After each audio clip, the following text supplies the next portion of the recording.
Cheese puree soup with zucchini and chicken.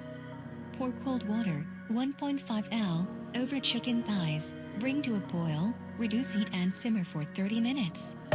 Then add peeled potatoes, cut into cubes and cook for another 20 minutes. Fry the zucchini, cut into arbitrary pieces with the skin, for about 4 to 5 minutes. Add chopped onions and carrots and fry for another couple of minutes. Add the roast and melted cheese to the pan. Mix everything until the cheese dissolves. Salt and spices and cook for another 5 minutes. Blend everything in a blender until smooth and serve with crackers and herbs.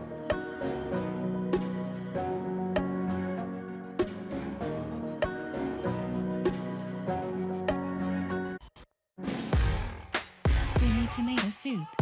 Preparation. Preheat the oven to 180 degrees. Add olive oil and vegetables to an oven-safe pan dish and season with salt, pepper, balsamic glaze and sugar. Fry vegetables for 20 to 25 minutes. Remove the pan from the oven and add the cream and broth. Add to oven for another 15 minutes. Remove from oven, use an immersion blender, regular blender or food processor and blend until smooth. Add to oven for another 5 minutes. Remove from oven and sprinkle with parmesan and black pepper. Served in a bowl and add 1 teaspoon cream, parmesan and black pepper into each bowl.